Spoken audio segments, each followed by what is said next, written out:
I've been making moves like a ninja. I could play it cool like I'm winter. I can make it rain like a cash tsunami. Wanna slip and slide, we can link up.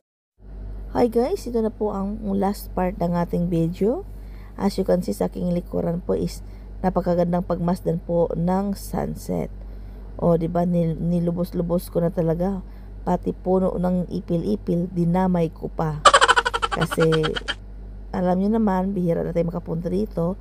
And makakapunta ulit tayo dito sa place nito by next year. Kasi in the few months, next months, ang panahon ay magiging winter na. Kaya nilubos-lubos ko na talaga, no? Kaya pagpatuloy po ulit natin guys ang panonood. And naway ma-enjoy niyo rin po ang panonood ng last part ng video ito.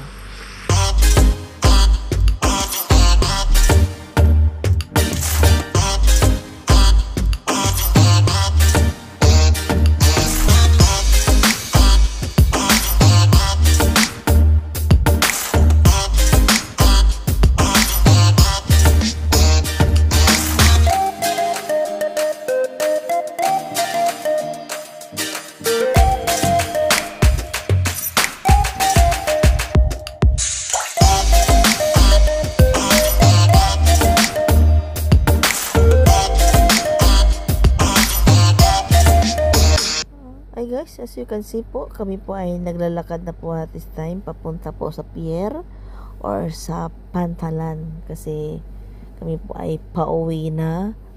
And of course, kaya rin po kami mangang nauwi kasi siyempre it's a statutory holiday. And pag ganyan kasing time na pag holiday kasi dito is yung pila sa sasakyan is kadalasan is napakahaba po talaga ng pila.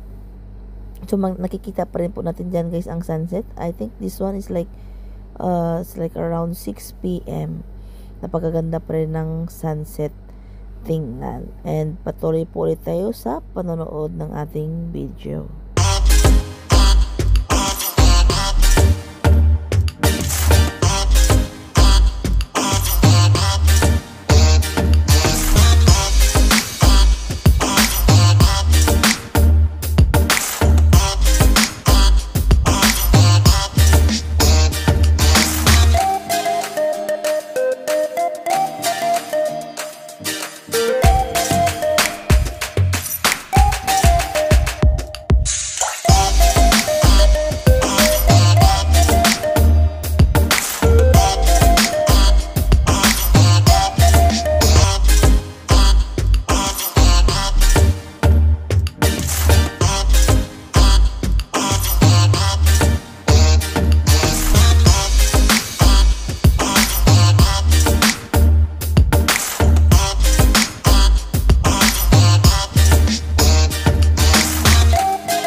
Ipagpatuloy po natin guys ang panonood ng ating video.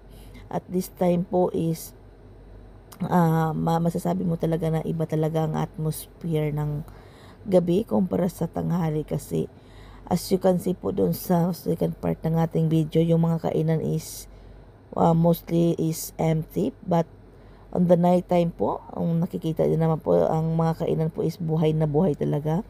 Left and right po is may mga tao talaga na may kanya-kanyang pwesto ng lamesa. Dito mo talaga ma-appreciate yung ganda ng gabi, di ba?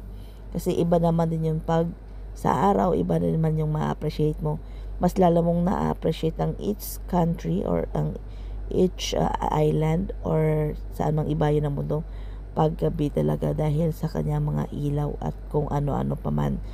So, medyo malayo-layo po kasi yun guys yung sakaya ng aming what I mean is yung Pantalan. Kaya medyo mahaba-haba po talaga ang aming nilakad. And of course at this time din po is kami po ay mga pagod na kasi almost whole day po kami na nasa labas na po talaga.